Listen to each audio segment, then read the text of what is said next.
Hello friends मु सत्यजीत आपण मानक स्वागत करछि आपण मानक channel Odia love and story को। फ्रेंड्स आपण कोन जानिबा को चाहउछंती कि पुओ मानकर केउ कथारे झियो मानकर हृदय तरल जाइते।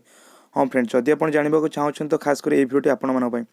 फ्रेंड्स आज एमिति कि तीनोटी कथा कहबी जेउथुर आपण कोनसे एक झियो को इंप्रेस करि परिबा झियोटीर मन को जिति परिबे। तो फ्रेंड्स चलंतु बिना टाइम वेस्ट करि वीडियो स्टार्ट करबा। फ्रेंड्स प्रथमटी होउछि पुओ मानकर कोमल एवं प्रेम भरा कथावार्ता।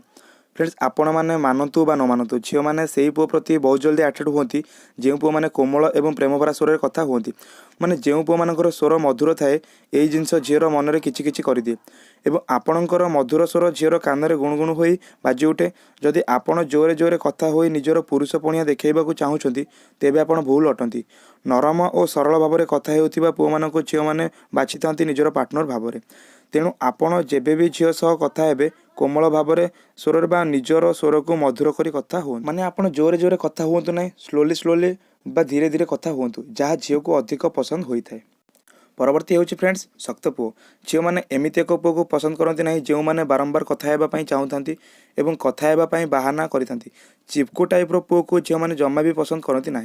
झील मैंने एमती एक पुओ को पसंद करती जो मैंने शक्त होता आउ एमती एक पुओ को झील मैंने पटेवाई बा निजर बॉयफ्रेंड करने को बहुत पसंद करती। आउ गोटे कथा होची फ्रेंड्स सीरियसनेस थिबा पुओ को झील मैंने बहुत पसंद करती। परवर्ती होची फ्रेंड्स चश्मा पिंधुथिबा एवं ड्रेस रो केयर नेउथिबा। फ्रेंड्स चश्मा पिंधुथिबा एवं ड्रेस को भल भाव में पिंधुथिबा सह ड्रेस को भलसे मोड़िकी पिंधुथिबा पुओ को झील मैंने बहुत पसंद करती। मुख्य कथा होची फ्रेंड्स भल भाव में ड्रेस पिंधिबा एवं चश्मा पिंधिबा द्वारा पुओ मैंने अधिक भल देखा जाती। तेणु आपण भी चश्मा एवं भल ड्रेस पिंधतु झील मैंने आपण प्रति बहुत जल्दी इंप्रेस होइजिबे।